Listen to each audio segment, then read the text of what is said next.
전국에 계신 애국 동포 여러분, 안녕하십니까? 지금부터 문재인과 민주당 반역 심판 화상 국민 권리대회 제26차 대회를 시작하겠습니다. 오늘은 먼저 애국 열사님 두 분의 말씀을 먼저 들으시고, 다음에 긴급 좌담회를 갖는 그런 순서로 진행하겠습니다. 좌담회 주제는 문재인과 박지원은 국군과 검찰, 경찰이 체포 수사해야 할 국사범 혐의자다라는 그런 주제가 되겠습니다. 먼저 오늘 나오신 애국 열사님들 인사를 올리겠습니다. 항상 우리 대한민국을 사랑하시고 전국을 누비시면서 자유민주 회복 투쟁을 하고 계시는 정의사회를 바라는 전국 교수 모임의 김성진 공동대표님이십니다. 박수로 환영하시겠습니다. 예, 반갑습니다. 부산대 김성진 교수입니다. 예, 여러 가지로 어려운 시대에 우리 애국적인 시민들이 힘을 모아서 어떤 이 국가적 재난을 돌파할 수 있기를 기대합니다. 감사합니다. 감사합니다. 다음에 4.15 부정선거 국민투쟁본부 와도 밀접한 관계를 가지고 계시고, 특히 이 4.15 부정선거를 그 규탄하고 또 그 부정선거 진상을 밝히시기 위해서도 많은 수고를 하신, 현재도 하시고 계시는 왕년의 MBC 카메라 출동 명기자님이신 프리덤 뉴스 이상로 대표님 나오셨습니다. 박수로 환영하시겠습니다. 예, 안녕하세요. 저는 4.15 총선은 제가 그때 일을 하지 못했고요. 저는 이제 4.7 재보궐선거하고 앞으로 내년 3월 9일에 있게 될 대통령 선거를 부정선거를 막기 위해서 열심히 노력하고 있습니다. 그래서 다음 주 월요일 21일 날은 공직선거법 어떻게 개정할 것인가에 관한 세미나가 있습니다. 거기서 제가 이상로 기자의 공직선거 개정안도 발표를 하고 본격적으로 내년 3월 대선을 위해서 부정선거를 막기 위한 여러 가지 작업들을 이제 착착 진행하고 있습니다. 잠시 후에 뵙겠습니다. 감사합니다. 감사합니다. 우리 한국의 마크롱이라는 별명을 가지고 계시는 우리 역사 독일 포럼의 젊은 40대 지도자, 이 문재인과 이 민주당, 이 반역 정권의 좌클릭을 저지하기 위해서 청년 지도자로서 수고하고 계시는, 투쟁하고 계시는 우리 역사 독일 포럼의 나지훈 총장님 나오셨습니다. 박수로 환영하시겠습니다. 안녕하십니까. 너무 가찬의 인사말을 해주셔서 몸둘 바를 모르겠습니다. 다들 저녁 식사하셨는지 모르겠습니다. 시간이 지금 이래서 많은 분들이 참여하기는 힘들지 모르겠지만 비록 언택트로 진행되는 국민총궐기대회지만 예전에 우리가 아스팔트 위에서 태극기를 들고 그렇게 했던 그 초심을 가지고 오늘 행사를 했으면 좋겠습니다. 저는 잠시 뒤 대한민국 적화 진행 이대로 손 놓고만 있을 것인가라는 것으로 한번 말씀을 드리고자 합니다. 이따 뵙겠습니다. 감사합니다. 감사합니다. 다음에는 제주 4.3 사건이 역사가 왜곡되고 있는 현실을 도저히 좌시할 수 없기 때문에 그 당시의 역사를 진실되게 다시 국민들에게 전해드리고 그 진상을 제대로 기록하고 또 전하기 위해서 몸바쳐 일하고 계시는 우리 제주 4.3 사건 진상규명 도민위원회 이승학 사무총장님 나오셨습니다. 박수로 환영하시겠습니다. 규명 도민연대 반갑습니다. 저는 제주 4.3 진실 규명 도민연대 사무총장 이승학입니다. 감사합니다. 감사합니다. 다음에는 4.15 부정선거 국민투쟁본부 국투본의 민경욱 의원과 함께 공동대표로 수고하시는 우리 박주현 변호사님, 지금 바쁘심에도 불구하고 이렇게 급히 나오셨습니다. 박수로 환영하겠습니다. 박 변호사님 그 마이크를 끄십시오. 네. 예, 반갑습니다. 안녕하세요. 예, 박수로 환영하겠습니다. 네, 감사합니다. 감사합니다. 감사합니다. 감사합니다. 우리 박 변호사님은 지금 너무나 많은 일을 지금 맡고 계셔가지고, 네, 감사합니다. 감사합니다. 네, 카메라를 그대로 그냥 고정해 두시면 되겠습니다, 박 변호사님. 감사합니다. 먼저 오늘 우리가 좌담회를 하기 전에 우리 박주현 변호사님, 오는 6월 28일에 예. 6월 28일에 이 문재인과 이 김병수 일당들이 불법으로 이 1년이나 불법적으로 지체해 오던 민경호 의원의 인천 연수을에 부정선거 재검표 이거를 드디어 28일을 한다고 그러는데 어떻게 보십니까? 제대로 그 검표가 될지 국민들이 굉장히 걱정하는 것 같습니다. 예, 사실 저도 걱정하고 있습니다. 지금 이제 1년이 넘게 제가 사실 그 부정선거에 개입하게 된 거는 한 2개월에서 3개월이면 재검표가 이루어지고 결론이 난다라는 그런 확신이 있었기 때문에 참여를 했는데 벌써 1년 2개월이 지나버렸습니다. 그 기간 동안 무수히 많은 증거들이 밝혀졌고 부정선거라는 이제 확신을 넘어서 이제 많은 사람들이 점점 더 믿게 되고 있지만 이를 밝히는 검찰과 법원이 침묵하고 있었습니다. 그래서 그 검찰과 이제 침묵하고 있는데 특히 법원이 재검표 등 그 선거 무효 소송의 그 판결 선고는 6개월 내에 해야 한다는 공직선거법 규정에도 불구하고 지금까지도 한 번도 이루어지지 않았습니다. 그런데 이번 6월 28일 날 이 재검표가 이제 잡혔습니다. 그런데 이제 이번 재검표는 사전투표 등 그 전산 조작의 문제가 있기 때문에 이 방식에 대해서는 아직까지 합의가 그 선관위, 법원 이 3자 간의 합의가 이루어지지 않았습니다. 그래서 6월 28일 오전 9시 30분부터 이제 검증이 실시가 되는데 11시부터 이제 표를 세는 작업이고요. 시간표상에 따르면은 그 전에는 이제 어떤 방식으로 될 것인지에 대해서 합의를 피고 선거관리위원회와 모색해야 됩니다. 그런데 그 11시 전에 그 합의가 이루어질지에 대해서 솔직히 회의적입니다. 어떻게 될지 정확하게 잘 모르겠습니다. 이제 저희들은 이제 그 가짜 투표와 진짜 투표를 발견하기 위한 프로그램을 만들기도 하고 우편 투표 등 그 도장의 그 개수를 파악하는 그런 여러 가지 방법들을 생각해 왔지만 선관위는 어찌된 일인지 떳떳하지 않게 단순한 수개표로만 이 수를 세려고 하는 그런 상황입니다. 6월 28일이 되면 과연 어떻게 될지 저도 확신은 되지 않습니다만은 그 당일날 만약 표가 세는 작업이 이루어지면은 철저하게 그 가짜 표를 분간하는 그런 방법 등을 동원해서 무효표를 찾아낼 생각입니다. 예를 들면 인쇄 전문가도 데려갈 예정이고요. QR 코드를 찍는 그런 리더기도 가져갈 예정이고, 그리고 또 다른 어떤 프로그램적 방법을 저쪽이 활용하는데 동의를 해줄지는 모르겠지만 이미 그 프로그램 방법도 완성을 해 놓았습니다.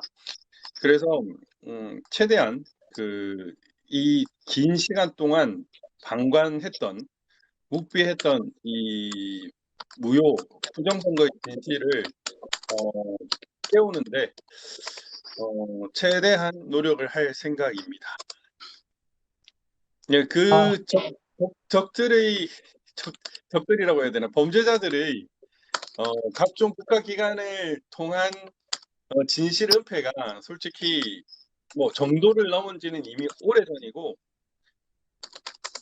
앞으로도 계속될 것 같습니다. 6월 28일 그때도 솔직히 예상이 되는데요. 그러한 방해나 이런 위법한 그런 증거 은닉, 그 범죄 은닉을 뒤로 하고서라도 부정선거를 밝힐 생각을 하고 있습니다. 예. 감사합니다.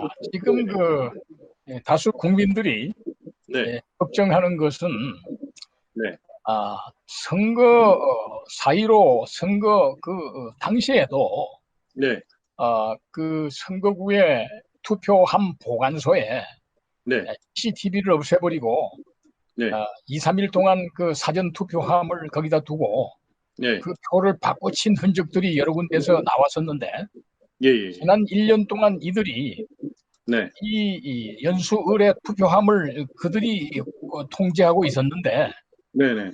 그 투표함에 무슨 손질을 했는지 아무도 모르지 않습니까? 이제 저들이 지금 지금 단순 수교패를 하겠다는 것은 네네, 만약에 표를 바꿔쳤다면 표수를 교묘하게 맞춰놓고 표만 세겠다고 하는 그런 묘수가 또 숨어 있지 않은가 걱정을 많이 하거든요.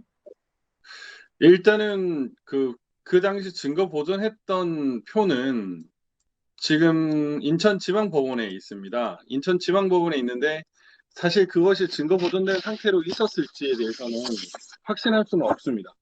뭐 이 부정선거가 밝혀지면 이 정권의 모든 것이 무너질 수 있기 때문에 그들이 어떤 편법과 위법을 저지를지는 솔직히 뭐 가늠할 수는 없는 상황이라서 일단 저희들이 제일 처음에 가면은 그 증거 보존의 상태를 먼저 체크할 예정입니다. 그런데 안타깝게도 그 인천지방법원에 그 출입하는 그쪽에는 CCTV가 없습니다. 안타깝게도. 그래서 CCTV로서 검증하는 것은 어렵다고 보이고요.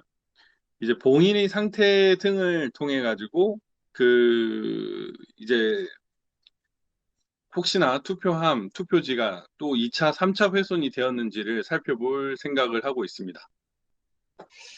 6월 28일 오전 10시 매우 역사적인 시간이 되겠는데요. 네네. 그러면 그 인천지법의 그 네. 장소를 우리 박주현 변호사님 예. 좀 정확히 그 말씀을 해주시면은 그 시간, 예. 장소, 그날 그 검표를 시작하는 시간, 예. 우리 자유우파 국민들이 그날 거기를 가서 예. 그야말로 운집하다시피 해서 예. 거기를 지키고 만약에 꼼수를 부린다든가 할 때는 네네. 그 무서운 그런 국민의 힘이 보여지지 않게 보여집니다. 그래서 그 시간과 장소를 좀 정확히 좀 말씀해 주시죠. 일단은 6월 28일 오전 9시 30분부터 인천지방법원 501호 중회의실에서 열립니다. 그런데 아마 많은 국민들은 아마 인천지방법원 내부로는 들어가기 어려울 것이고요. 아마 입구에서만 가능할 거로 보입니다. 그리고 지금 그 검증 부분에 있어서는 9시 반부터 10시까지는 검증을 개시를 하고 검증물 보관 상태를 확인하고요. 두 번째는 이제 QR코드 인식과 분석 비교 방법을 시연을 하게 됩니다. 그리고 이제 선거인명부를 11시부터 11시 10분까지 지금 확인을 하게 되고요. 재검표가 11시 10분부터 17시까지 지금 예정되어 있습니다. 그런데 사실 너무 빠듯하기 때문에 이 시간 동안 과연 어느 정도 할 수 있나 거기에 대해서는 솔직히 잘 모르겠습니다. 잘 모르겠고 지금 그 재검표 방법 등에 대해서 이제 피고인 선거관리위원회와 계속 뭐 조율이 뭐 필요했었는데 그 조율이 사실상 안 됐죠. 안 돼가지고 지금 대법원에서는 일단 재검표 일자를 잡고 거기서 이제 재검표 방법을 정하고 강행하려고 하는 것 같습니다. 그렇지만 이 부분에 대해서 저희 소송 대리인단과 이제 원고 이 민경욱 위원님하고 같이 얘기를 하고 있는데 어떠한 식으로 할지는 저희도 지금 전략을 세워야 하기 때문에 좀 고민하고 있는 상황입니다. 시간은 너무 타이트한 건 사실입니다. 6월 28일 하루에 다 끝내야 되는 겁니까? 지금 현재로서는 그렇게 예정되어 있습니다. 그것도 정말 아주 불합리한 것 같습니다. 아주 없는 것 같고, 아무튼 예. 우리 우리 우파 부정선거 삭제를 위해서 고생했던 모든 그날 우리 영양들이 네. 6월 28일 오전 9시부터 인천지방법원으로 몰려가서 네. 완전히 거기를 둘러싸야 되리라고 봅니다. 박 변호사님, 네. 네. 힘내시기 바라고요. 네. 만일 거기에 조금이라도 석연치 않은 일이 있을 때는 예. 우리 국민들이 그냥 있어서는 안 된다고 생각합니다. 1년 동안 지연했다가 처음으로 검토하는 이 인천지방법원의 6월 28일 이 일정이라는 것은 정말로 중요한 역사적인 시간이라 생각됩니다. 우리 모든 자유우파 국민들이 그날 일제히 그리로 달려가야 오전 10시까지 인천지방법원으로 달려가야 된다고 생각을 합니다. 예. 우리 박 변호사님 너무 수고가 많으십니다. 예, 감사합니다. 유의미한 결과가 나오기만을 하늘에 빌 뿐입니다. 그리고 우리 박 변호사님 최근에 코로나 19 피해 국민 집단 소송을 진행한다고 하는 신문 공표를 보았습니다. 어떻게 진행되고 무엇이 또 중요한 것인지 좀 말씀해 주시면 감사하겠습니다. 이게 참 너무 이제 많은 분들이 이제 뭐 지금도 스스로 체험하고 계시겠지만 지금 문재인 정권이 코로나를 악용하고 있습니다. 이른바 정치 방역을 하고 있는 상황이죠. 그래서 여기에 대해서는 정말 잘못됐다라는 것을 누구나 알고 계실 겁니다. 여기에 대해서 이제 피해를 입은 분들이 이 피해에 대해서 이제 국가배상을 물어야 한다라는 생각을 하고 있습니다. 즉 문재인에게 그 법적 책임을 물어야 한다라는 생각을 하고 있고, 그래서 코로나 사망 희생자, 그리고 코로나 감염 피해자, 그리고 코로나 강제격리 피해자, 그리고 8.15 때 광화문 집회에서 참여해서 코로나 확진자가 되는 이런 참여 피해자 등 각종 유형에 따라서 문재인 정권에게 그 법적 책임을 물으려고 하고 있습니다. 사실 이 코로나가 한국에 이렇게 많이 퍼진 까닭은 그 2019년 초기 코로나 발생 초기에 중국인 입국 차단을 안이했던 그 문재인에게 그 책임이 있습니다. 그 이후에도 계속적으로 중국인에 대해서 무엇인지 모르겠지만 계속해서 약점 잡힌 듯한 행동을 보였고, 그로 인해서 초기 방역이 완전히 망가졌습니다. 그 이후에 확산 과정에서도 중국인 입국을 계속해서 막지 않았고, 이 우한 코로나, 중국 코로나를 유입해서 국내에게 확산시킨 주된 책임은 문재인에게 있다고 볼 것입니다. 따라서 그러한 이제 민의를 많이 느껴가지고 이에 대해서 생각을 하고 계신 그 국민들이 코로나19 진상규명시민연대를 조직을 했고요. 이 코로나19 진상규명시민연대에서 이 코로나 피해자들의 접수를 받아서 이 코로나 피해로 인한 그 법적 책임을 문재인과 그 문재인 정권에게 물으려고 하고 있습니다. 정말 시적절한 집단 소송을 준비하시는 것 같습니다. 이 대만이라든가 참 싱가포르라든가 베트남이라든가 이런 포기에 중국의 여행객을 차단한 곳은 다 성공적으로 코로나 방역이 됐다는 것은 전 세계가 알고 있고, 또 최근에 백신을 도입하는 시기를 공공연히 지연시킨 이 책임도 문재인에게 단단히 물어야 된다 생각이 됩니다. 우리 박주현 변호사님 거대한 그런 결과가 나오기를 간절히 기대를 하겠습니다. 감사합니다. 감사합니다.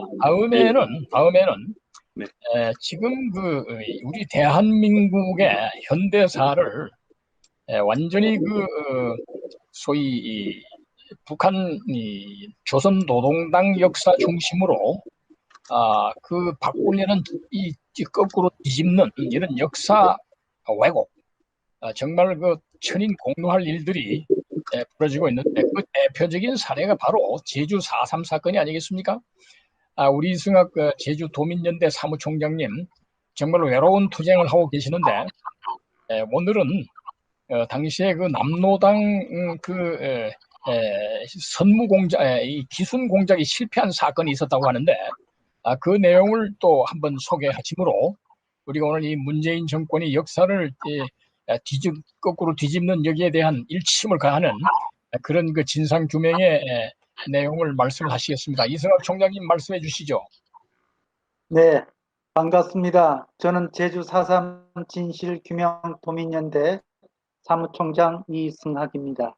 저 뒤에 보이는 흑백 사진은 제11년대 지휘관 참모들로 작전회의가 끝난 후 기념 촬영한 것입니다.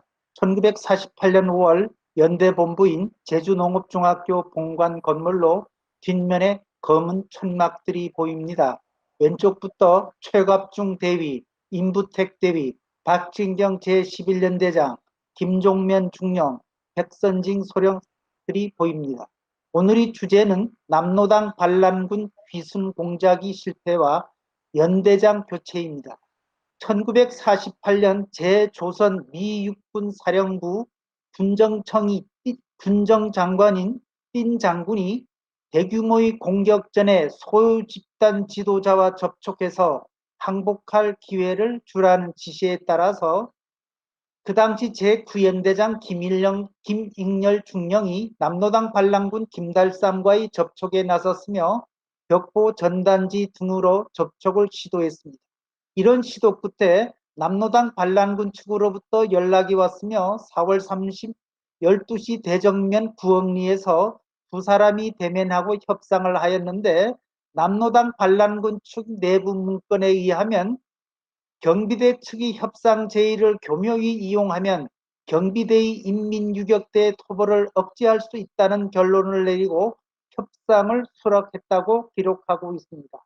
남로당 인민유격대 김달삼과 제9연대장 김익렬 중령 간의 협상은 4월 하순까지 두 차례에 걸쳐 이루어졌으며 첫 번째 회담 시는 제5연대 대대장 오일균 소령도 참가한 바 있으며 첫 번째 회담에 관해서는 일시 장소, 참석자 그리고 회담 내용 등이 기록이 없어 확인할 수가 없는 실정입니다. 당시 9연대 소대장을 했던 645기 김교준 예비역 대령은 어느 날 밤 제주에서 모슬포 쪽으로 나오는 곳이 초가집에서 김익렬 연대장과 김달삼 단둘이서 회담을 했는데 내가 이쪽 보초를 섰고 저쪽도 일명이 보초를 섰다. 무슨 말을 했는지 내용도 모른다. 내가 연대장에게 상대방이 누구냐고 물으니 김달삼이라고 증언을 했습니다. 김익렬의 유고에 의하면 김익렬은 인민유격대의 완전 부장 해제, 살인 방화, 강간범과 그 지도의 전면적 자수, 소위 인민군이 간부 일체를 인질로서 구금 등 3개 항을 요구했고 인민유격대 측 김달삼은 단정 반대, 제주도민이 자유보장, 경찰이 무장해제, 고급관리 전면 경질, 고급관리 중 뇌물을 받은 자 처벌, 청년단체의 산간불악 출입 금지 등 6개항을 요구했습니다. 이런 요구사항에 대하여 김익렬이 제시한 경비대 측이 3개 요구사항은 대체로 합의를 보았으나 김달삼이 제시한 인민유격대 측의 요구사항에 대해 김익렬은 권항받기란 이유로 합의를 하지 못하고 다만 집으로 돌아갈 수 있는 시간과 구호를 알려주고 경비대 관련 이외의 사항은 행정관리들에게 잘 주선해 줄 것을 약속하였습니다. 북한 측 문건에는 단선 단정 반대, 경찰 무장 해제와 진압대 즉시 철수, 반동 테러단체 즉시 해산과 서청단 즉시 철거, 피검자 즉시 석방과 비법적인 검거, 투옥, 학살 즉시 중지 등에 합의하였다고 기록하고 있습니다. 북한이 기록은 기고문과 맥락을 같이 하는 내용이며 유구와는 상당히 다른 내용입니다. 기순 협상을 마치고 복귀한 김민열은 협상 결과를 미군 측에 보고했는데 미 군정은 김민열이 가져온 협상 결과를 받아들이지 않았습니다. 미 군정은 단선 단종 중지, 경찰이 무장 해제, 고급관리 전면 경질, 진압대와 서청 등을 철수시키라는 인민유격대 측의 요구사항을 받아들일 수가 없었던 것입니다. 5월 5일 12시 제주도 미 군정청 회의실에서는 딘 군정장관, 안재홍 민정장관, 조병옥 경무부장, 송우성 경비대 사령관, 제주도에서 제50 군정중대장 겸 제주도 군정관 맨스필드 중령, 제주도지사 유해진, 경비대 제9연대장 김일열 중령, 제주감찰청장 최천 등이 참석한 가운데 제주도 사태를 해결을 위한 대책회의가 있었습니다. 그런데 회의 도중 제9연대장 김민열과 경무부장 조병옥이 인신공격적 발언을 놓고 멱살을 잡고 몸싸움을 함으로써 회의가 난장판이 되는데 경호 헌병들이 겨우 싸움을 말렸습니다. 화가 난 딘 군정장관은 폐해 선언을 하고 서울로 돌아갔습니다. 이날 밤 통일부 야간 회의에서는 제주도 병력 증파 문제와 제9연대장 교체 문의가 논의 끝에 결정되었습니다. 증파 부대로는 5월 1일부로 갓 창설된 제11연대가 결정되었고 제9연대장으로는 박진경 중령이 선발되었습니다. 제11연대는 연대장이 아직 미정이었고 제1대대는 5연대에서 제주도에 증파되어 있는 5.1군 대대이고 2대대 및 3대대는 여러 부대에서 차출된 병력으로 2대대장만 보직되었고 3대대장은 아직 미정이었습니다. 11년대 2개 대대에게는 5월 6일부 제주도로 이동하라는 명령이 떨어졌습니다. 한편 제9연대장으로 명령받은 박진경 중령은 5월 6일 아침 항공편으로 제주도에 내려가서 김민열 중령과 교대하였고 동일부로 제9연대 1대대장에 임명된 임부택 대위를 공석 중인 연대 작전과장 임무를 수행토록 했습니다. 그런데 이상한 군이 인사이동 내용이 군에 침투한 뿌락치에 의해 즉시 남로당 중앙당에 알려졌고 남로당은 당일로 지도원 오르구를 제주도에 보내는 등 민감하게 반응하였습니다. 제9연대는 연대본부가 제주부로 이동하여 11연대에 합류된 뒤에는 1대대만이 모슬포에 주둔하면서 1중대장 이세호 중위가 대대 선임 장교로서 대대장이 보임할 때까지 지휘하고 있었습니다. 제11연대장 박진경은 부대 정비 일환으로 4개 대대 중 2명뿐인 대대장 중 제1대대장 5.1군 소령을 5월 18일경에 총사령부로 전출시켰습니다.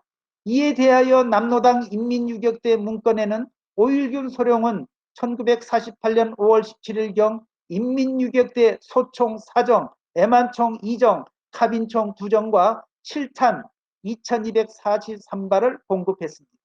미 군정과 통일부는 김일전 연대장과 5.1군 대대장을 육지부로 보낸 후 악질 반동 박진경을 제11연대장으로 임명하여 토벌 작전을 개시했다고 기록하고 있습니다. 5.1군 소령은 1차 숙군 시 1949년 2월에 체포되어 군사재판에서 사형을 언도받고 49년 12월 1일에 처형되었습니다. 제11연대장 박진경 중령은 대대장 요원 3명이 보충되자 5월 24일부터 서종철 대위를 5.1군 수령 후임으로 제1대대장에, 김용주 대위를 공석 중인 3대대장에, 고근롱 대위를 공석 중인 제9연대 1대대장에 보직하였습니다. 또 경비대 총사령부는 연대 참여로 3명이 중직원 장교도 파견되었습니다. 김종평 중령, 이 사람은 후일 남로당 뿌락치 5.1군 소령을 체포하여 헌병대에 인계합니다. 정복과장의 백선진 소령, 군수과장의 최갑중 대위, 이들 3명이 중기원 장교들은 자문요원으로 박진경 연대장이 6월 18일 암살당하자 모두 제주도를 떠나게 됩니다.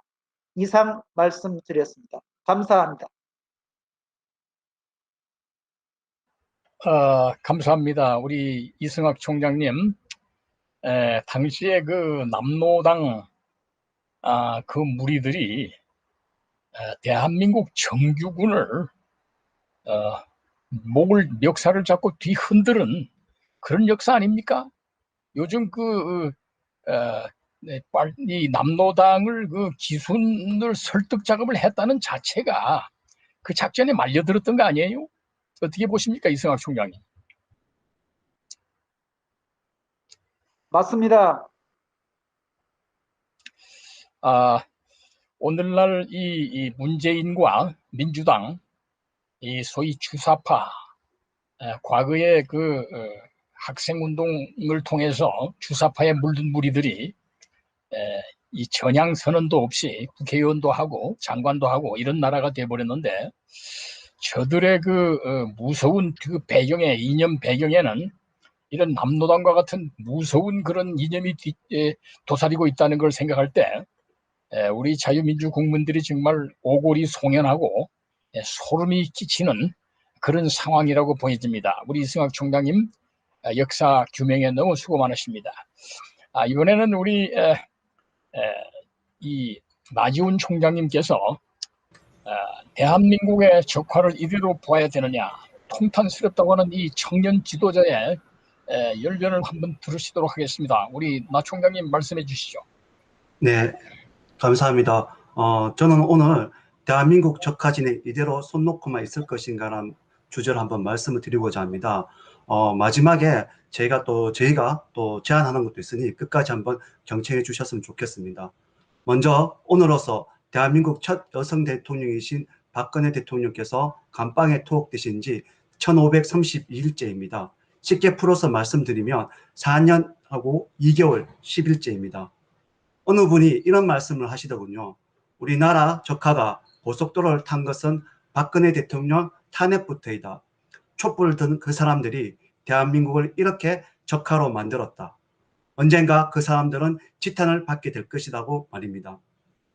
이어 그동안 공공연하게 김일성 장학생이란 말이 시중에 나돌면서 학계, 법조계, 언론 등에 파고들어서 이제는 사회 전반적으로 스며들어서 그야말로 사회 정화를 다시 시작하지 않으면 그 심각성은 결국 우리들에게 다가올 것이라고 말도 하셨습니다.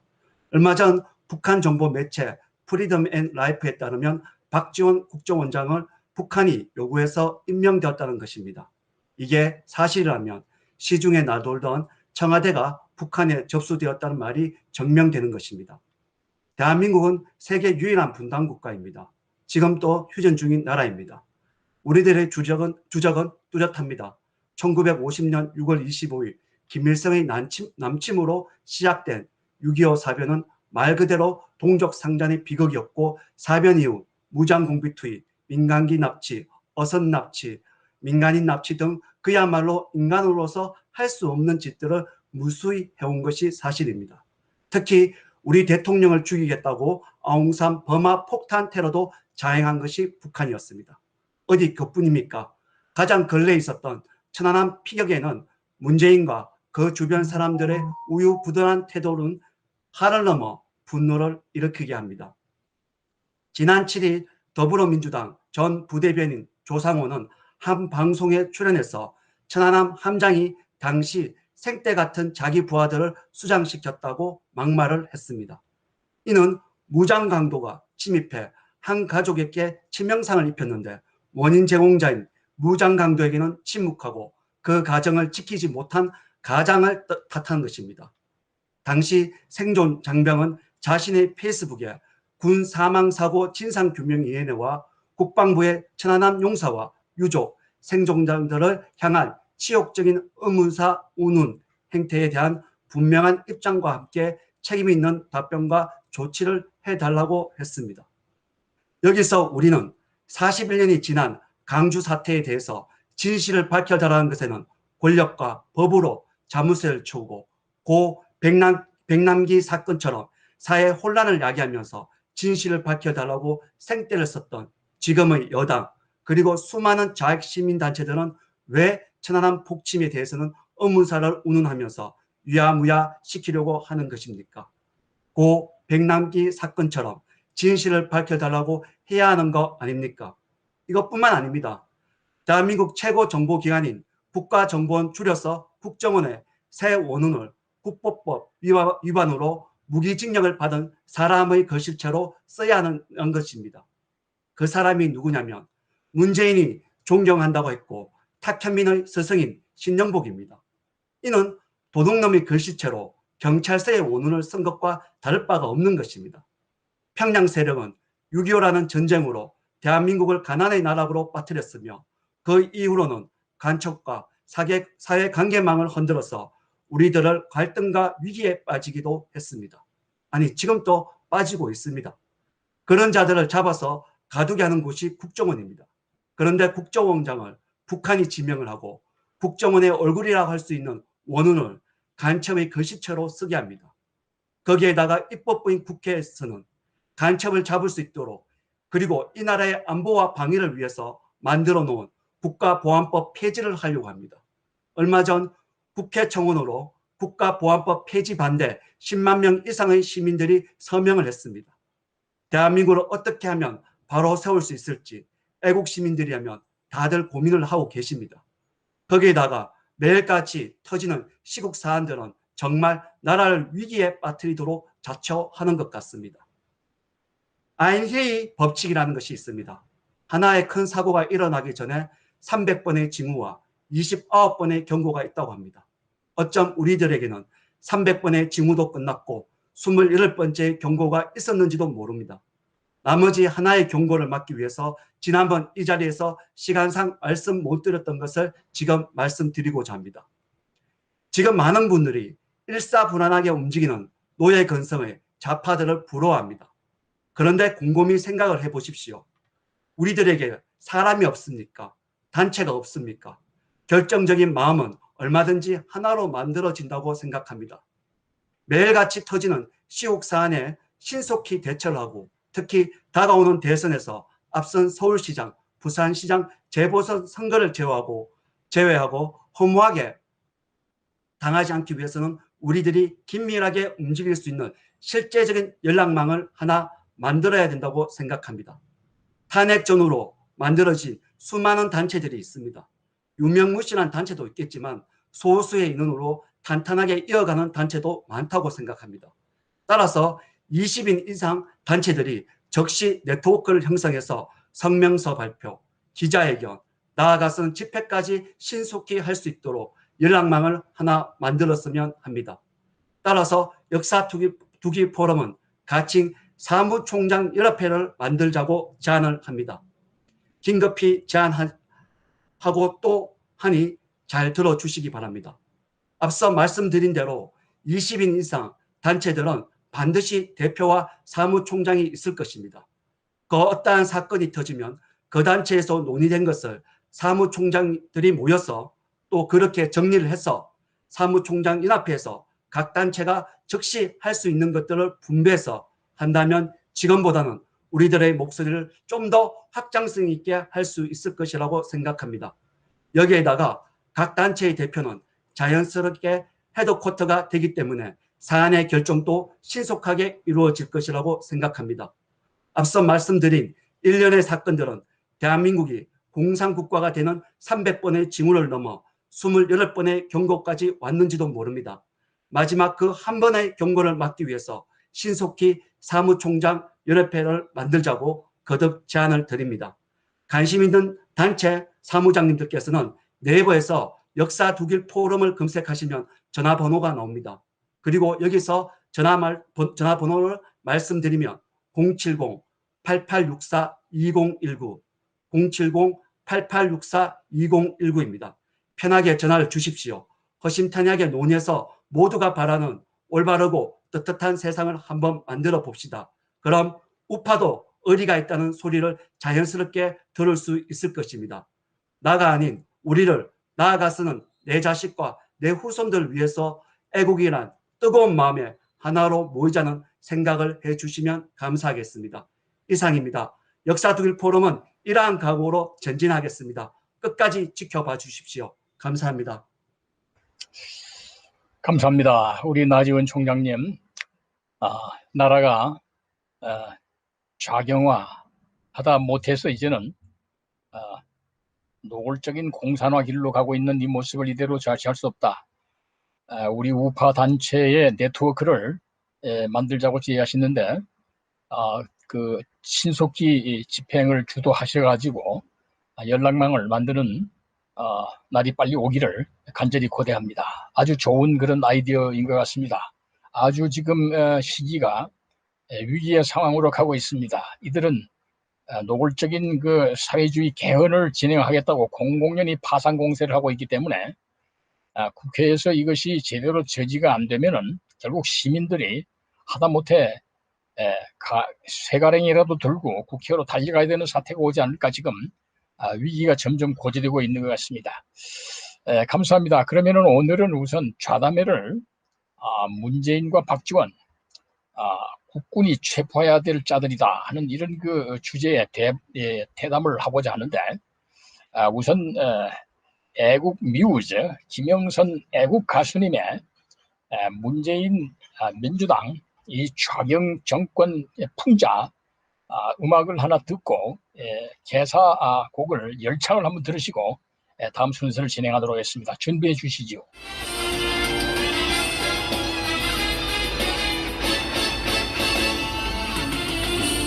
어쩌다가 한밤터 헛빠지게 웃는다. 그리고는 아픔을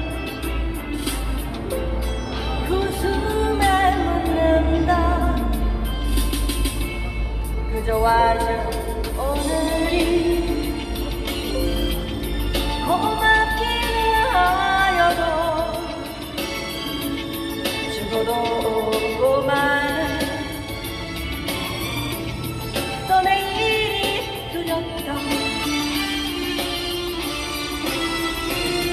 어차피야 세상이 왜 이래 왜 이렇게 힘들어. 어차피야 소크라테스야 사랑은 왜 이래.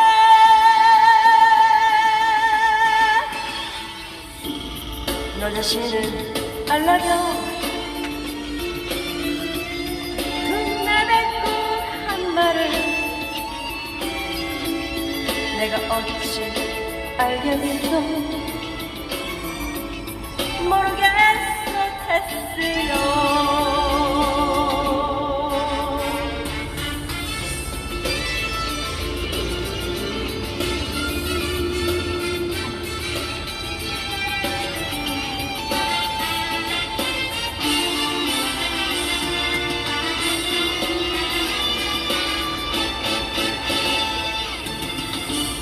울아버지 산소에 제비꽃이 피었다. 들국화도 수줍어 새노랗게 웃는다.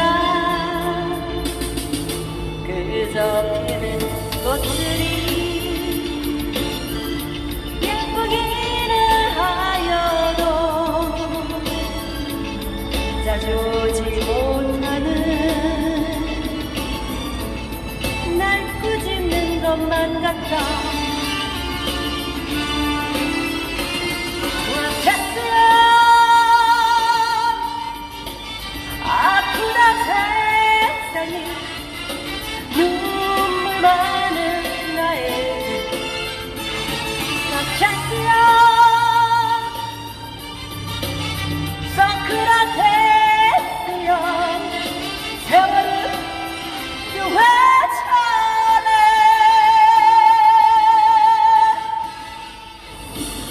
먼저 가보자 세상 어떤가요 테스여. 가보니까 천국은 있던가요 테스여. 테스여 테스여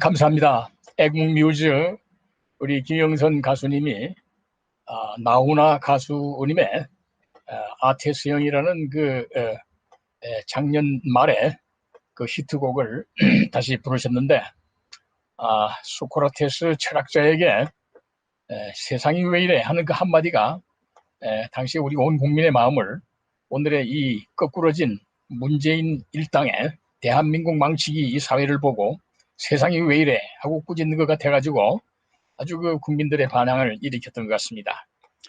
애국뮤즈 김영선 가수님의 그 열창 정말 감사를 드립니다. 많은 성원을 보내는 바입니다. 자, 그러면 이제 우리 오늘 본 애국 열사님들의 그 토론, 문재인과 박지원은 이미 문재인은 특히 여적죄로 고발이 되어 있고, 박지원은 이 국회에서 청문회 할 때는 국보법이 있어야 된다 그런 말을 했는데 그것이 위장된 발언이었던 것 같아요. 이 사람은 그 국회의원으로 있을 때 국보법 폐지 이 법안에 서명을 했던 사람입니다. 그리고 잘 아시는 바와 같이 바로 6월 4일 현충일, 뜻깊은 현충일 66주년 이틀 전에 국정원 마당에다가 문재인이하고 박지원이가 정말로 간도 크게 말이죠. 대한민국의 간첩을 잡는 국정원 뜰에다가 원운석이라는 거대한 바위를 세워가지고 간첩 신영복의 글씨체를 가지고 거기다 글을 써놨습니다.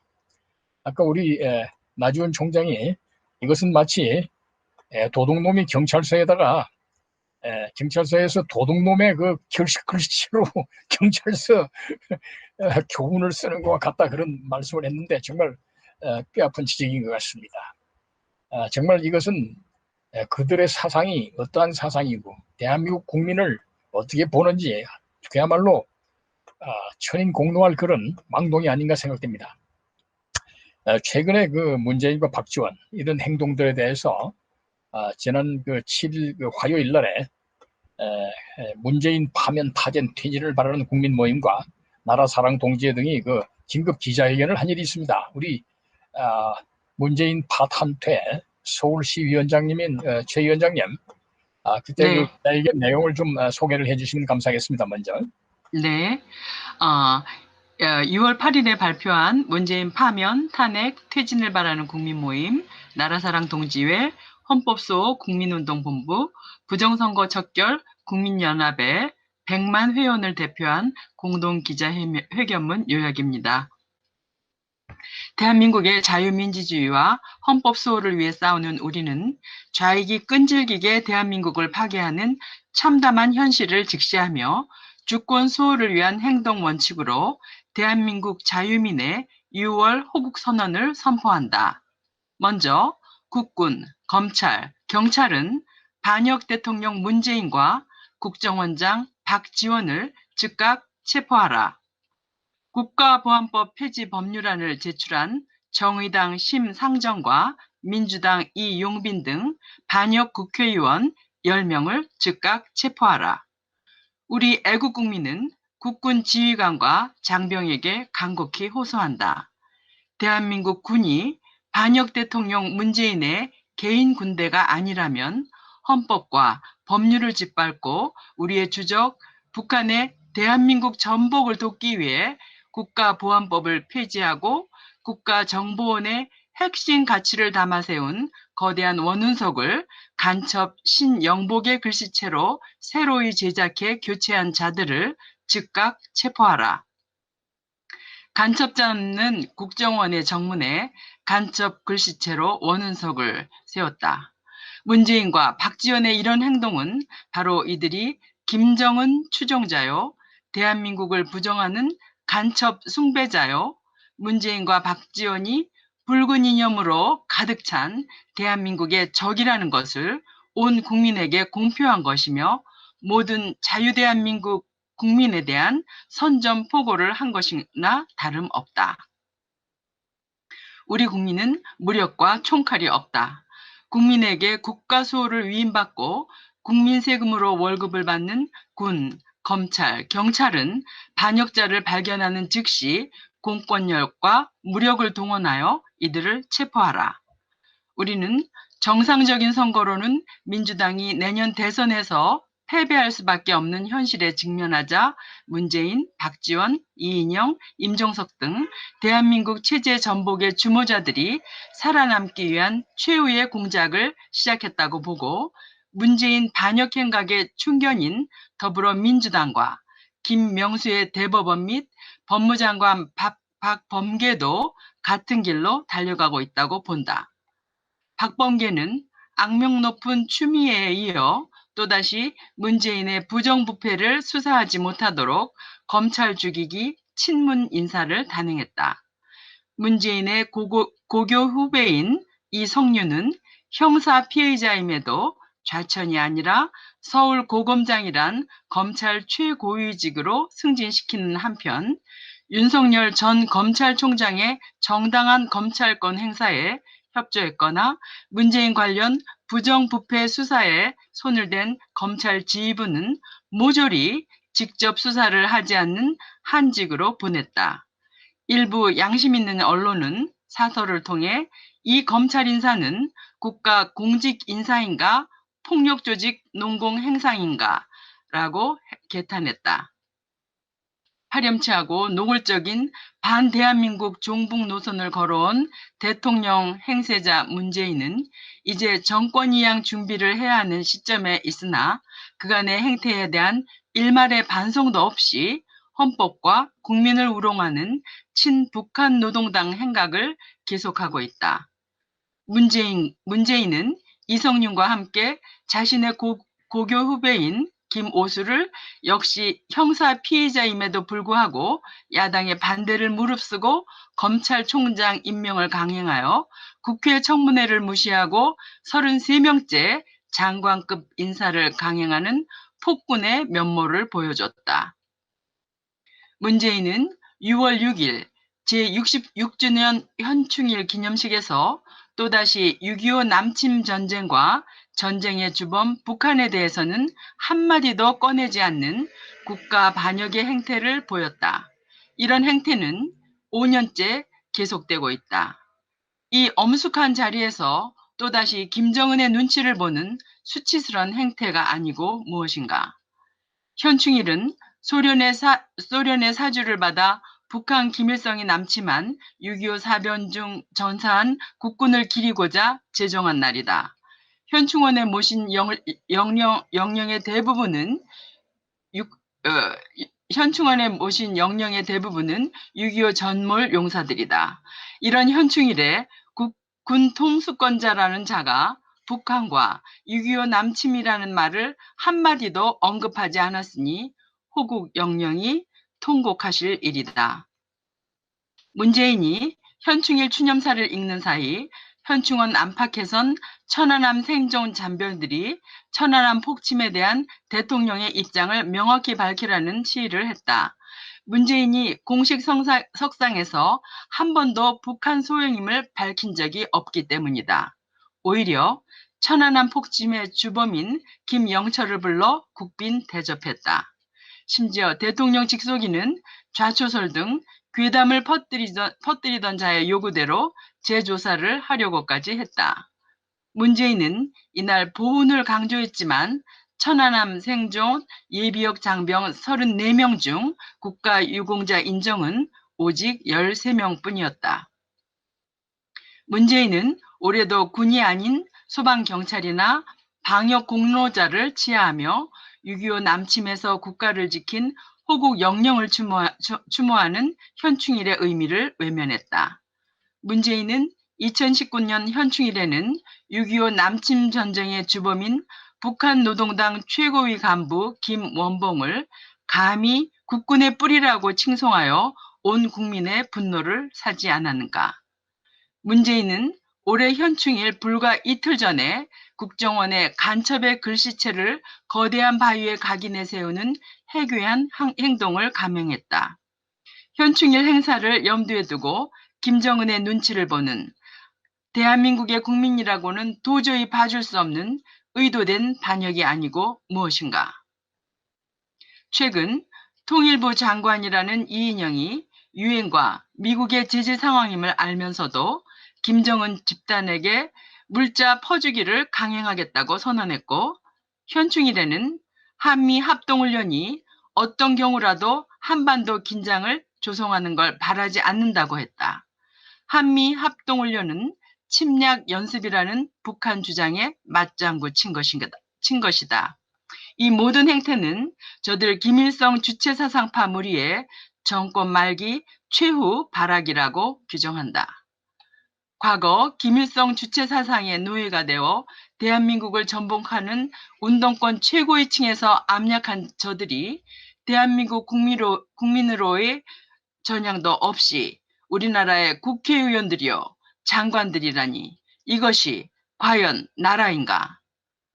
문재인은 코로나 방역을 내세워 반역 정권에 대한 국민의 봉기와 저항을 피할 의도로 5인 이상 실내 집회와 9인 이상 실외 집회 금지라는 해괴한 원칙을 정하고 국민에게 강요해왔고, 우리 국민은 헌법에 보장된 집회와 결사의 자유마저도 유보하며 방역을 빙자한 코로나 독재에 순응해왔다. 이제 우리는 더 이상 이런 원숭이 노름에 시간을 허비할 수 없다. 저들 김일성 주체 사상파들의 정권 말기 최후의 공작이 진행되고 있고, 합법적으로 정권을 이양하지 않겠다는 국민주권을 말살하려는 기미가 도처에서 드러나고 있기 때문이다. 우리는 이제 우리의 자유권 수호와 주권 수호를 위해 일제히 일어서야 한다. 호국의 달, 6월을 넘기지 말고 거리거리로 손에 태극기를 들고 나와야 한다. 문재인, 김일성 주사파 일당의 대한민국 죽이기 공작을 심판해야 한다. 이에 대한민국 자유민의 6월 선언을 다음과 같이 선포한다. 애국 국민이시여, 애국 국민이시여, 일어나시라. 하나, 대한민국의 2030-40 청장년은 저 4.19 의거나 미얀마, 홍콩의 저항처럼 불같이 일어나 문재인, 김일성 주체사상파 일당의 대한민국 파괴를 심판해야 한다. 하나, 문재인, 임종석, 이인영 등 김일성 주체사상파는 모든 대한민국 죽이기 반역 행위를 중지하고 모든 공직에서 물러나 국민의 심판 앞에서 섰고 대지할 것을 요구한다. 하나, 북한 김정은에 대한 굴종적 행태를 계속해온 반역자 문재인은 비상 거국 중립 선거내각을 구성하고 즉각 대통령직을 떠날 것을 거듭 요구한다. 하나, 우리 대한민국 국민은 일제히 일어나 문재인과 민주당, 정의당 등 대한민국을 사회주의 공산주의 독재 체제로 바꿔 김정은의 인민공화국 체제와 병합시키려는 음모를 직시하고 이들을 척결해야 한다. 각종 자유민주 법 체계를 파괴하여 국민의 자유권, 재산과 생명을 위협하는 좌익 반대한민국 세력을 직시하고 척결해야 한다. 하나, 악법을 쏟아내는 더불어민주당, 정의당 등 좌파 세력과 국가보안법을 폐지하고 주민자치기본법을 제정하여 대한민국을 공산화하려는 자들을 국회에서 몰아내야 한다. 우리는 강력히 요구한다. 1. 문재인과 민주당, 정의당 등 대한민국 파괴의 반역 세력은 국가보안법을 폐지하려는 기도를 즉시 철회하라. 2. 주민자치기본법 제정을 즉시 철회하라. 3. 선거 연령을 16세로 낮추는 음모를 철회하라. 4. 독재자 시진핑 방한 추진을 즉각 철회하라. 5. 대한민국 거주 중국인 자녀에게 선거권을 주고 강원도 등 차이나타운 건설 음모를 철회하라. 6. 죄 없는 최재형 감사원장에 대한 수사를 즉각 철회하고 북한에 우리 자본과 기술로 원전을 건설해 주려는 음모를 획책한 문재인과 산업자원부 공무원 하수인들을 수사하고 처벌하라. 박범계는 6월 4일 실시한 정의로운 검찰 죽이기 반역 인사를 모두 백지화하라. 만일 이와 같은 자유수호 국민의 호소와 요구를 외면한다면 거대한 국민 저항으로 반역 세력에 대한 준엄한 심판이 반드시 있을 것임을 엄중히 경고한다. 기자회견 내용은 이상과 같았습니다. 감사합니다. 우리 최 위원장님, 감사합니다. 감사합니다. 그 성명서 내용은 결국 그 문재인이와 박지원이가 현충일 불과 이틀 전에 그야말로 상상을 초월하는 그 망동을 해가지고 간첩을 잡는 그 대한민국의 가장 중요한 국가기관의 하나인 국정원 뜰에다가 거대한 바위를 세우고 거기다가 간첩을 지낸 신영복이의 글씨체로 그 국정원의 원운이라는 걸 새로 만들어서 거기다 새겨 넣는 이러한 엄청난 정말로 전 세계적으로 전무후무할 이런 반역 행위, 이거를 자행을 했어요. 그 신문을 본 분들은 정말로 이런 기고만장한 그 반역자들의 모습을 보고 아주 기절초풍을 했을 겁니다. 문재인이와 박지원이가 그 돌 앞에서 깔깔 웃고 있는 모습이라는 것은 그야말로 이것은 앞으로 어떠한 벌을 받아야 될지를 지들이 알고 있는지 모르겠어요. 이것을 계기로 해서 이 문재인 파탄 퇴진 국민 모임에서 사개단체에서 성명을 냈는데, 문재인이와 그 박지원이는 즉각 국군이 체포해야 될 그런 여적죄 국사범들이 아닌가 그런 얘기인데요. 우리 이상로 대표님, 최근에 이 민주당, 그리고 이 문재인, 이 사람들이 대통령 선거가 지금 불과 한 10개월 앞으로 다가오자 여러 가지 해괴한 행동들을 많이 하고 있는데, 어떻게 보면 아주 파상 공세라고 그럴까요? 어떻게 보면 뭐 전방위적인 이런 올코트 프레싱 같은 이런 반역 행동들을 하고 있는데, 바로 6월 8일 어제 그저께는 국회에서 이낙연 전 민주당 대표까지 참석을 했는데 보니까요, 기본권 개헌 토론이라는 걸 가졌어요. 거기 보면은 국회의원, 민주당 의원 박광온, 정태호, 허영, 홍기원, 홍성욱, 홍익표 이런 사람들이 주동이 됐는데, 국민의 그 사유재산권을 완전히 박탈하는 그런 토지 공개념을 도입하는 그런 헌법을 개정해야 된다. 이런 토론회 세미나를 가졌습니다. 이 국민의 기본권을 제한하는 헌법 개정을 한다는 것은 표현이 부드러운 것 같습니다만, 이거는 무시무시한 그런 소위 시대를 역행하는 사회주의, 국민의 사유재산권 폐지, 이런 개헌을 하겠다는 것인데, 이들이 하는 개헌 속에는 비단 이것만 포함될까요?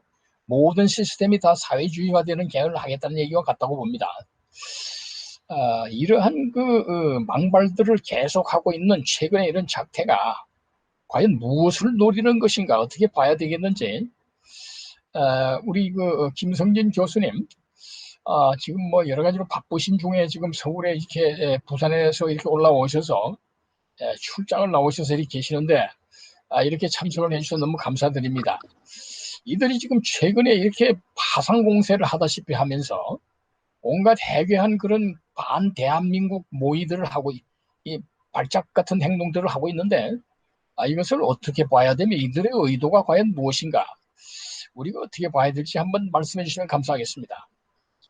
네, 지금 현재 이루어지고 있는 이 파상적인 공세는 이제 이들이 처해 있는, 그러니까 문재인 정권이 처해 있는 상황이 위중하다. 그리고 자신들이 결정적으로 코너에 몰리고 있다 하는 것을 반증하고 있는 것이 아닌가, 그렇게 생각을 합니다.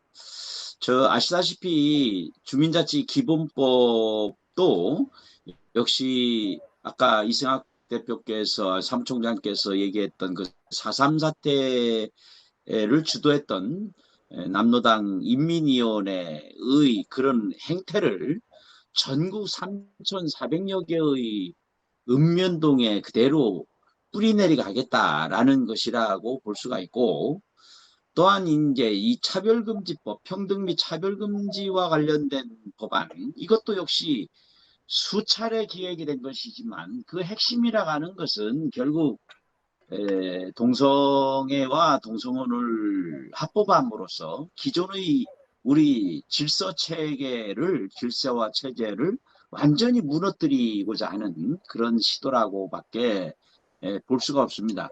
그런 것도 모자라서 이제는 이제 국가보안법을 폐지해야 된다라고 얘기를 합니다. 지금 문제가 되고 있는 그 국정원의 원훈, 전 세계에도 이렇게 자주 정권이 바뀔 때마다 원훈이 바뀌는 예는 찾아볼 수가 없습니다. 문재인의 그 출생과 그 다음에 그 본적 뭐 이런 것에 대해서 국민적인 그 의혹이 제기되어 있는 상태이고, 그 다음에 이제 박지원이라는 사람의 그 선대, 아버지와 할아버지, 뭐 삼촌 이런 사람들의 그 과거 활동에 대한 의혹도 제기되어 있는 상태인데, 이런 사람이 대통령이 되고 국가 안보를 선두에서 이렇게 이끌고 있는 국정원의 최고 책임자라 하는 것은 대한민국이 현재 얼마만큼 위기에 처해 있는가라는 것을 단적으로 보여주는 예라고 할 수가 있습니다. 조금 아까 거론된 바 있는 그 신용복이 어떠한 사람입니까? 그 다음에 지금 이제 신용복의 제자라고 할 수가 있는 탁현민뿐만이 아니죠. 지난번에 이제 문제가 됐던, 그래서 지금 아마 거기에서 물러난 것으로 보이는 김제동 뿐만 아니라 지금 공수처의 그 수사를 받을 1호 대상자인 그 서울시 교육감 조희연, 그 다음에 경기도 교육감, 다 이런 사람들이 성공회 대학이라고 하는 특수한 쪽에 다 몰려있다 라는 것부터가 이상한 일이죠. 그런데 지금 이제 지난번에 한번 제가 거론을 한 바가 있습니다만은 추미애뿐만 아니라 현 그 법무부 장관조차도 한명숙 사건, 이미 이것이 다 결론이 난 것을 다시 끄집어내어 가지고서 거론하는 것도 그게 뒤를 캐보면 이상하다는 거죠. 왜냐? 한명숙의 남편인 박성준 교수가 어디에서 교편을 잡았냐? 바로 또 성공에 대해 아닙니까? 그러니까 이런 것들이 전체적으로 연결이 돼 있다. 그 다음에 지금 이제 대한민국 그 국민들의 건강과 생명을 지금 간접적으로 위협하고 있는, 그러니까 우리가 보통 말하지 않습니까? 정치방역, 이념방역이라고 하고 있는 이 정치방역, 이념방역의 하수인이라 할 수 있는 그 질병관리청장 정경, 그 정은경이 있는 질병관리청장의 탁자 위에 바로 신용복의 글씨체가 있었다. 이것 가지고 문제가 됐지 않습니까? 그러니까 이 모든 것들이 저들의 치밀한 전략에 의해서 하나하나 진행되고 있다. 그런데 우리 국민들은 이 대한민국의 공산화 작업이 얼마만큼 진행되고 있는지에 대해서 크게 염려하지도 않고 그렇게 관심을 갖고 있지도 않다. 이것에 대해서 저는 끔찍하게 생각을 합니다. 그뿐만이 아니죠. 그러니까 지금 그 조금 아까 거론이 됐던 것처럼 이 모든 악법들이 어떤 식으로 제정되고 있습니까? 결국은 4.15 부정선거라고 하는 이 역사적인 죄의 대가로서, 죄의 결과로서 지금 압도적인 과반수로서 입법부를 장악하고 이들이 공장에서 빵을 구워내듯이 악법들을 찍어내고 있지 않습니까? 거기에다가 이제는 뭐 국가교육부 무슨 지원법인가 하는 이상한 법률까지도 이제 패스트트랙에 얹어가지고서 진행하려고 한다. 이 모든 것들을 하나하나 날마다 이 자들이 얼마나 악법을, 오늘은 무슨 악법을, 내일은 어느 악법을 이렇게 입법 조치하려고 하는지를 우리가 가늠할 수 없을 정도로 날이 새면 눈만 뜨면 이런 악법들을 찍어내니까 이걸 어떻게 하겠습니까? 그런데 그런 간첩, 아까 얘기가 그게 사산 사태하고 국정원하고도 밀접한 관련이 있는데 세상에 어떻게 국가 전복을 꾀했던, 그리고 대한민국 건국을 부정하면서 이 단독 선거를 막으려고 무장봉기를 했던 이 사람들까지도 분별 없이 희생자로 처리를 해서 다 이거 뭐 수억 원씩 보상금을 주겠다. 이거야말로 국민 세금 혈세를 들여가지고 대한민국 건국을 방해하고 결정적으로 무장봉기까지 해가면서 막으려고 했던 국가 반역 세력들에게 포상금을 주는 것과 뭐가 다르겠습니까? 그래서 우리들은 이러한 사태의 최종적으로 상징적인 것이 뭐냐?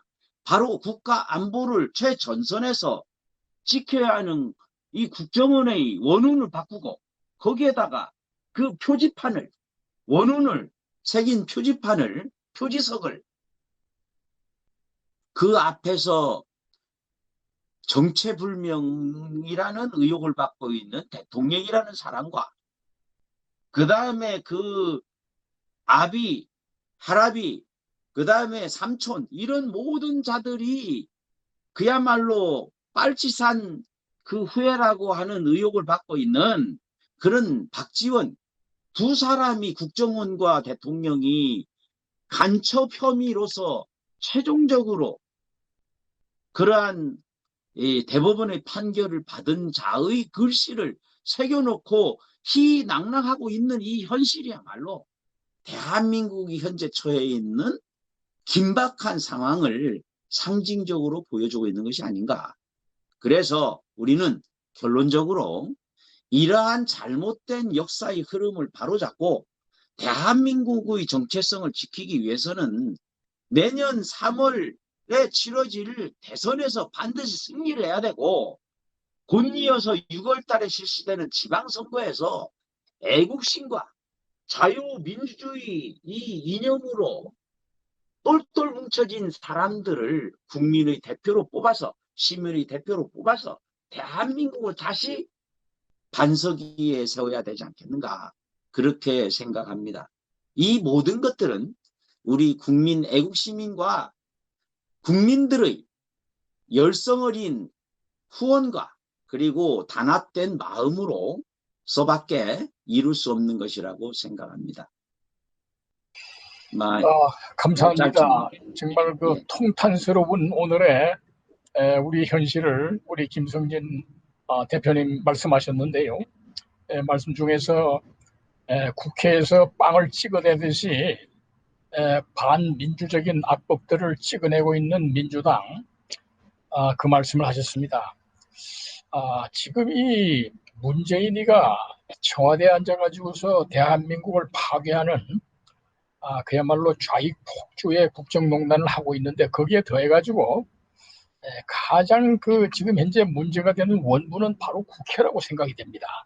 부정선거를 해가지고 국회를 거의 뭐 3분의 2 가까이 자리를 차지해가지고는 뭐 헌법뿐이 아니라 모든 것을 다 이렇게 지금 현재 사회주의 방식으로 디디고치는 폭풍 로도 같은, 질풍 로도 같은 반역 행각을 하고 있는 민주당. 문제는 국회인 것 같습니다.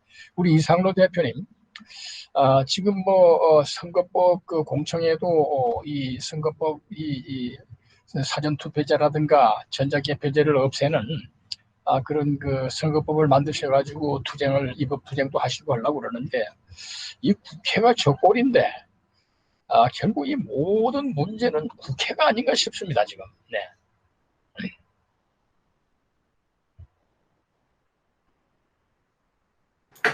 죄송합니다. 제가 갑자기 사례가 들려서요. 김선생 교수님 말씀하신 걸 잘 들었고요. 많이 공감을 합니다. 그리고 국회라는 것도 굉장히 중요하다. 있다고 생각했고요. 그래서 전 이번 28일 날 그 민경우 의원 그 선거무효와 당선무효 소송 두 개를 동시에 했다고 하더라고요. 그래서 민경우 의원은 그날 뒤집어지면 본인이 국회의원직을 회복할 수 있다 이런 그 희망도 하고 있는 것 같아요. 이게 매우 그 주요한 변환점이 될 수 있지 않을까 싶습니다. 왜냐하면 이날 28일이 부정선거 이미 증명이 된다면 국회의원도 흔들릴 거라고 생각합니다. 왜냐하면 다른 데도 지금 그 상당히 많은 곳이 선거무효 소송 또는 당선무효 소송이 지금 제기되어 있거든요. 그런 점에 있어서 28일은 대단히 중요하다. 국회를 흔들 수 있는 그런 아주 좋은 소재가 될 수 있을 것 같습니다. 걱정스러운 점은 이제 저들이 그동안 뭐 표를 맞춰놓는다든가 뭐 증거를 조작했을 가능성이 있는데 그러나 완벽하게 조작을 할 수는 없었을 것이다. 저들이 주장하는 대로 따라가면 그 부분에 조작이 있을 거라고 생각하고 저들이 하는 거 주장하는 거를 반대로만 관찰할 수 있다면 그 부정선거의 증거를 잡아낼 수 있지 않을까.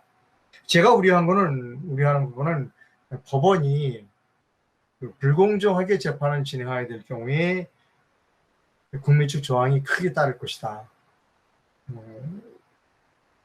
법원이 이번에야말로 공정하게 재판을 진행해야 되는데 만약 공정하게 재판을 진행하고 있지 않다는 것이 이번 28일 날 그 확인이 되면 커다란 국민적인 저항에 따를 것이다. 이렇게 생각합니다. 국회가 사실상 커다란 문제인데요. 어제 그젠가요? 왜 그 더불어민주당 그 국회의원 그 부동산 투기한 12명인가요? 에 대해서 뭐 자진 탈당해라 뭐 이런 그게 있어요. 그쪽 집안도 뭐 좀 시끄러운 것 같더라고요. 왜냐하면 그쪽도 이제 대선이 있어서 자기네 사람을 이렇게 끌어안고 남의 이렇게 배척하고 하는 그쪽도 사정이 그렇게 썩 만만치만은 않은 것 같습니다. 여러 가지 지금 악법들이 지금 올라와 있는데요. 뭐 국가보안법 폐지라든지 이렇게 생각합니다. 저는 기본적으로 그런 공세는 심해질 것이다.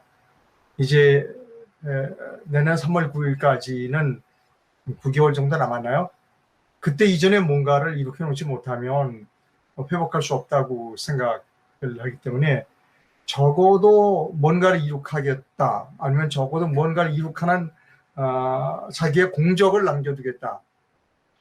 그래야 자기가 다음번에 자기 입지가 저쪽 편에서 자기 입지가 그나마 있을 것이다. 술자리가 있을 것이다 라고 생각해서 있는 악법 없는 악법 다 쏟아내서 일단 테이블 위에 끌려 놓을 거라고 생각합니다. 그러는 가운데서도 저들 사이에 공조는 이루어지지 않을 가능성도 있다는 겁니다. 예를 들면 국가보안법 폐지에 내가 찬성한다라는 국회의원이 예를 들어서 더불어민주당 쪽에서 나는 예를 들어 그쪽에서 대선 주자가 이제 뭐 정세균 씨라든지 뭐 이낙연 씨라든지 이런 사람들이 있는데 그런 사람들이 내가 국가보안법 폐지를 해야 된다라고 공공연하게 나올 가능성이 있겠는가? 왜냐하면 아직도 많은 우리나라 국민들이 국가보안법 폐지에 부정적인 견해를 갖고 있는데 그것을 주장하면 자기가 대선에 나가서 공격을 당할 수 있다는 걸 뻔히 아는데 그것을 힘있게 추진하겠는가 하는 부분도 우리가 생각을 좀 해볼 필요가 있습니다. 정리하면 저들은 뭔가 시간에 쫓기고 그리고 그 안에 뭔가를 이룩하거나 이룩하려고 노력했다는 흔적을 남겨야 되기 때문에 막 쏟아낼 것이다. 근데 그들 내부에서도 의견의 일치를 보지 못할 것들이 상당히 많이 있다. 아까 뭐 그랬지만 이제 그 토지 공개념에 관한 법률 같은 것들을 우리나라 국민들이 토지 공개념 사유재산의 그 성격한 제약을 가는 그런 부분을 많은 우리 국민들이 동의를 해주지 않기 때문에 자기가 국회에서 그거를 적극적으로 처리해서 제가 대선 주자로 나서는데 흠집이 될 만한 일들은 하지 않을 것이다. 저는 일종의 그런 견해, 그러니까 많이 쏟아내지만 실질적으로 그것이 현실화되기는 어려울 것이다. 왜냐하면 저들도 대선을 앞두고 있기 때문에 그들 뭔가 표 계산을 나름대로 할 것이다. 지금 저들이 저렇게 막 강하게 몰아붙이는 이유는 뭐냐면 일단은 예선에서 더불어민주당 예선을 통과해야만 대선 주자가 될 수 있기 때문에 그 예선을 통과하는 데에는 그쪽 지지 세력의 지지를 얻어내야 되기 때문에 지금은 그렇게 행동할지 모르지만 그러나 그들이 대선 주자로 이렇게 나설 때가 되면 직접 나서게 되면 입장은 달라지지 않겠는가. 우리는 바로 그것을 노려서 계속 두들겨야 된다. 좋은 예를 좀 하나 드리겠습니다. 저쪽 대선 주자 중에 유력한 사람이 그 이재명 경기도지사입니다. 그런데 이재명 경기도지사는 아주 공약이 심플합니다. 그 사람은 기본소득을 모든 국민에게 다 주자는 겁니다. 그 사람 공약은 모든 사람들에게 돈을 다 주자. 부자에게도 주고 가난한 사람에도 모든 국민에게 다 주자는 게 이재명의 기본소득 아닙니다. 그건 뭐냐면 내가 돈을 모두 다 주면 그 모든 사람들이 돈 받는 모든 사람들이 다 내 표다 라고 생각하는 겁니다. 지금까지 거기에 대해서 특별하게 뭐 반박을 한 사람이 없었어요. 그런데 딱 걸린 게 뭐냐면 윤희숙이한테 걸렸습니다. 윤희숙이가 아주 건건이 이재명 씨의 발언을 아주 꼼꼼하게 팩트체크를 해서 거짓말한 거, 뭐 노벨 경제학상 수상자 책을 뒤집은 거 이런 거를 공격하는 겁니다. 그런데 재미있는 건 뭐냐면 윤희숙 의원이 이재명을 공격하는데 저쪽에 있는 주자, 예를 들면 정세균이나 이낙연도 이재명을 공격하는 겁니다. 그래서 아주 재미있는 현상이 벌어져서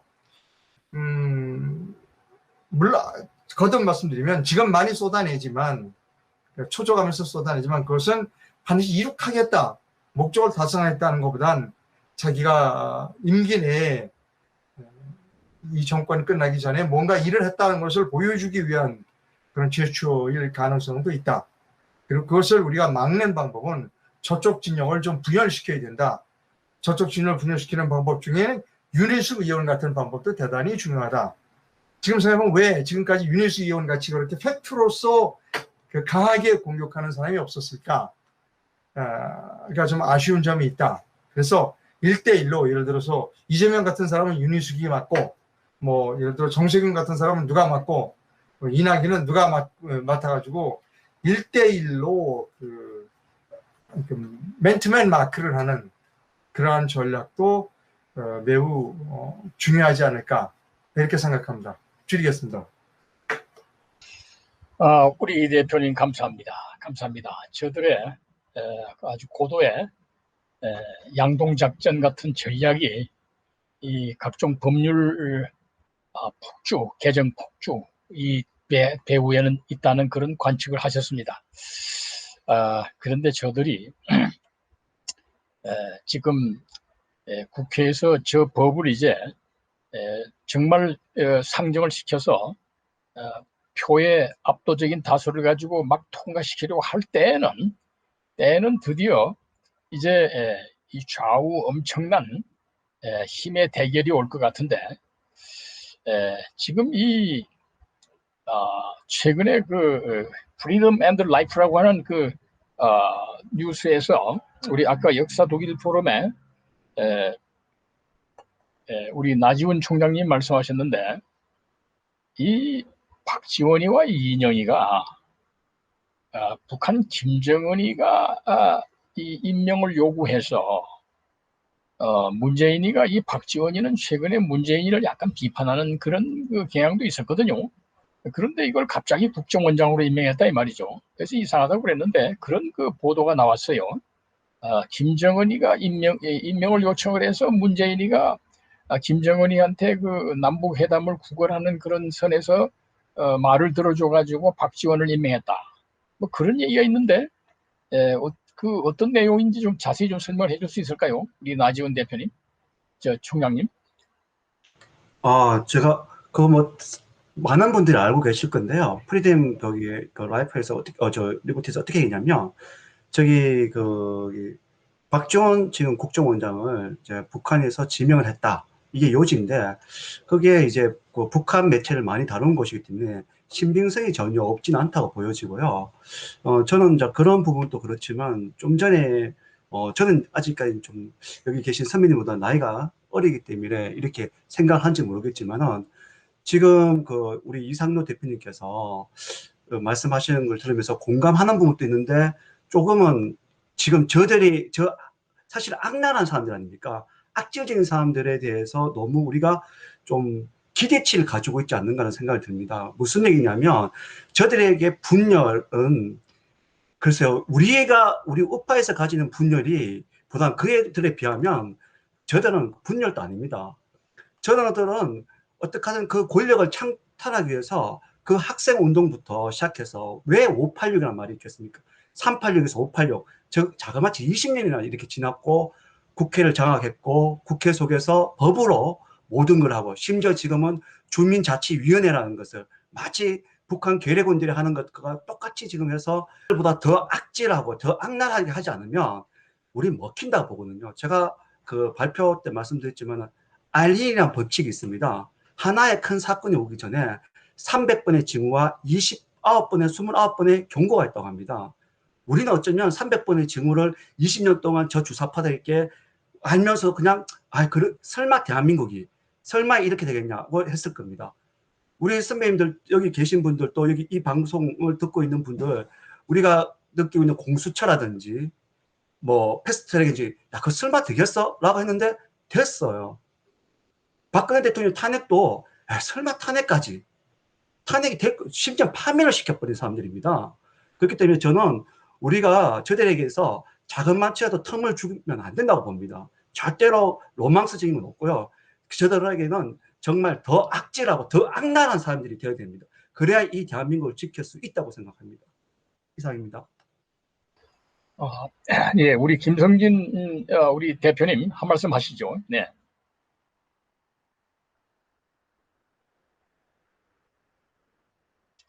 마이크가 꺼져 있습니다, 대표님. 조금 아까 이 나지은 총장님 말씀하신 것에 적극 동의를 합니다. 그러니까 예전에 어느 스님이 빨갱이로 죽여야 돼 이런 말까지 했는데, 이게 우리 결정적인 약점은 저들 좌파 그 선대선 있는 자들, 그리고 실행하는 자들을 정상적으로 상식적으로 판단하기 때문에 문제가 된다는 것입니다. 그러니까 저들이 전범으로 삼고 있는 마오이즘, 모택동에 의한 문화대혁명 당시에 부모의 뺨을 갈기고 자기 스승의 멱을 잡고 인민재판에 해부했던 자들입니다.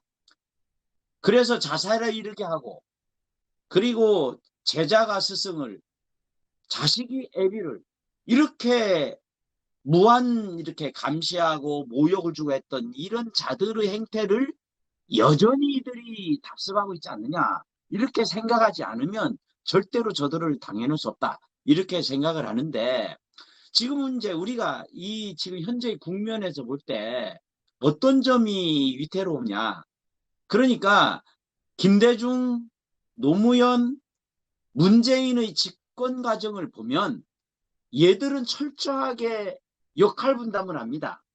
제도권 정당에서 할 수 없는 부분은 제야운동권이라는 이름으로 그들에게 일종의 역할 분담을 해서 공격할 때는 공격하고 감싸줄 때는 감싸주고, 그렇게 하면서 한 자리가 모여서 정권을 뺏는 이런 단계를 거쳐왔는데, 그와 반대로 자유우파의 경우에는 언제나 조금이라도 뭐 얘기를 딴지를 거는 것처럼 보이면 이건 분열이다, 뭐 불확실하다, 이런 식으로 해서 매도를 해버린다는 거죠. 그러니까 지금 저기 일각에서 정광 목사님이 주도하는 국민혁명당, 아니 국민혁명당이 국민의힘에서 할 수 없는 부분, 도저히 참을 수가 없으니까 그런 국민혁명당을 내세워가지고 이렇게 하겠다는데, 이렇게 하면은 이게 완전히 무슨 보수파가 분열해서 절대로 대선에서 질 것이다, 이런 식의 피해의식에 사로잡히는 것이 아니냐.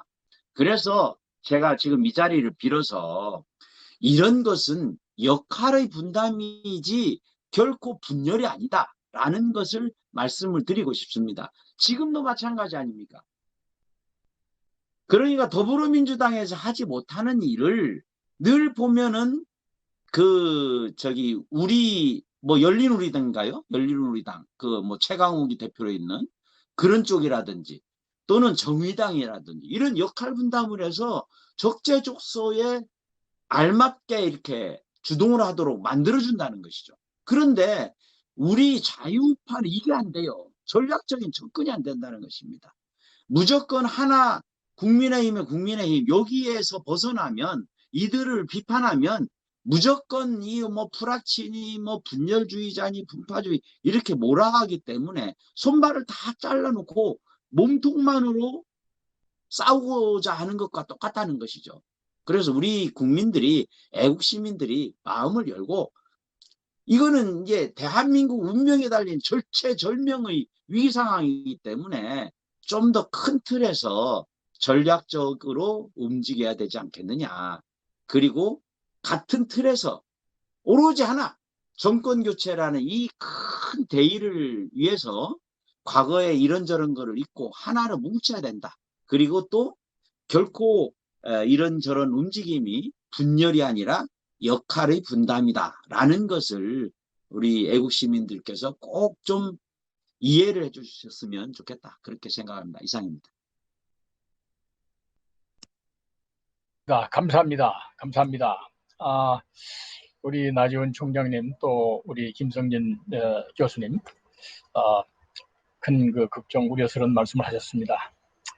이 좌익 극렬 좌파 문재인과 이 주사파 일당들은 이른바 공산당 이 투쟁 전략 전술의 합법 비합법 방법의 배합이라고 하는 그야말로 우리들이 상상을 초월하는 그런 그야말로 이 반인륜적인 모든 수법을 동원하는 자들이기 때문에 우리가 경각심을 가져야 되는데 우리 김성진 교수님 그 말씀을 또 하셨습니다. 우리가 이러한 적이라고 할 수밖에 없는 그들이라고 보여지는데 이들에 대해서 정말 아주 상상을 초월하는 어떤 그런 대책을 강구하지 않으면은 얼마든지 당할 수 있다 이렇게 보여집니다. 그런데 결국은 이 국회에서 보게 되면은 이 국민의힘이라는 이 사람들은 지난번에 재작년 말인가요? 거기 국회에서 이 공수처법이 통과될 때 그리고 연동형 비례제 선거법 개정안이 불법적으로 통과될 때 어떻게 했습니까? 고함만 지르고 어떻게 하더니 다 들러리 서는 결과밖에 안 됐습니다. 정말로 그들이 목숨을 걸고 투쟁하는 모습이 없었습니다. 이 국민의힘당, 이 국회 여기가 최후의 투쟁의 거점이 되어야 되는데 오늘 그 문제가 많은데 우리 최정위원장님 어떻게 생각하십니까? 정말 국민의힘이 문제입니다. 지금 오늘 저희가 기자회견 내용을 요약해서 말씀드린 중에 우리가 국회로 가서 악법을 쏟아내는 정의당이라든지 민주당 이 사람들에게 이 사람들을 응징해야 된다 이런 얘기를 했는데 사실은 지금 공산화 작업이 단계적으로 착착 진행되고 있지 않습니까? 그래서 이번에 국정원의 원윤석이 저렇게 간첩의 글씨체로 새겨진 것 그 자체가 문재인이 A4 용지를 읽는 것과 마찬가지로 고정 간첩을 통한 또는 북한에서 직접 보내서 야 너희가 이번에 국정원 그거 원윤석 이거 신영복 걸로 해 이런 것을 받아서 했는지도 모릅니다.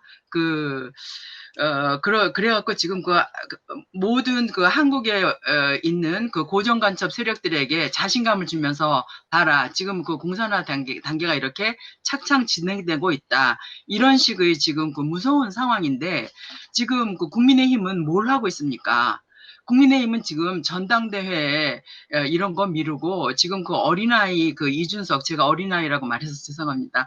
그 정말 그 국회의원도 돼본 적이 없는 그 이준석을 그 당대표로 만든다는 이런 말도 안 되는 이상한 공작을 그 공작으로 그 국민의힘을 흔드는 이런 일에 지금 속수무책으로 그 끌려가고 있는 이런 모습 얼마나 한심합니까?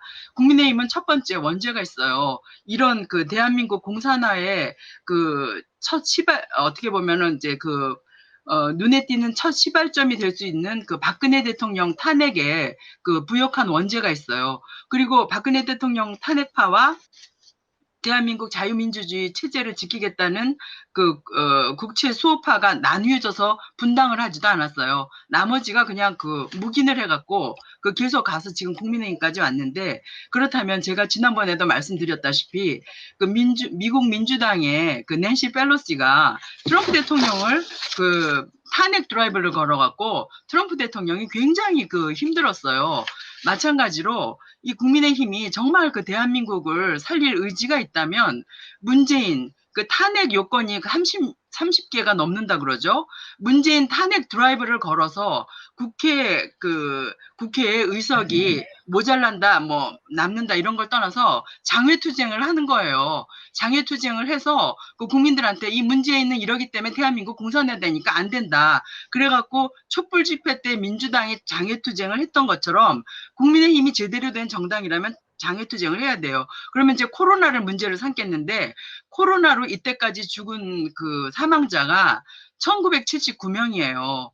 1979명, 이 숫자가 남북한 국민 7,500만에 비하면 우리 7,500만의 운명이 걸려 있는데, 대한민국이 공산화되면 이것을 막기 위해서 장외투쟁으로 나가야 되는데 그런 일들이 안 보여요. 전혀 그런 조짐이 안 보이기 때문에 국민혁명당이 나선 것은 너무나 당연한 일이에요. 국민의힘을 바라볼 수가 없습니다. 국민혁명당이 나선 것은 너무나 당연한 거고, 그 다음에 무조건 그 권력에만 관심이 있는 자들이 뭐 국민혁명당이 나오는 게 그 분열이라 그러는데, 그것은 좀 웃기는 얘기입니다. 그것은 분열이 아니라 우리 대한민국의 의병이 대한민국 자유민주주의 체제를 지키려는 정말 우리들의 그 피를 토하는 심정의 저항인 것입니다. 목숨을 건 저항이고, 그 한 가지 좋은 소식은 우리가 그 국보법을 그 폐지하려는 그 법안이 제출됐는데, 그 법안에 대한 반대 청원이 그 어저께로 그 10만 명 그 채워갖고 그게 지금 그 위원회에 상정되게 됐잖아요. 우리 지금 그 의병들 잘 싸우고 있어요. 지금 그 사무실 받고 국회의원의 모든 특권을 받은 그 국민의힘, 정말 국민의힘 빼고 있는 자들입니다. 그렇기 때문에 국민혁명당 그 출범한 것 정말 그 국민의 한 사람으로서, 애국시민의 한 사람으로서 기쁘게 생각하고, 다만 이제까지 볼 때 그 정광훈 목사님께서 여러 가지로 정치력이 많이 그 부족하셨어요. 특히 그 10월 3일 날, 그 2019년도죠. 10월 3일 날 청와대에 들어가서 그 문재인 그 끌어내리겠다고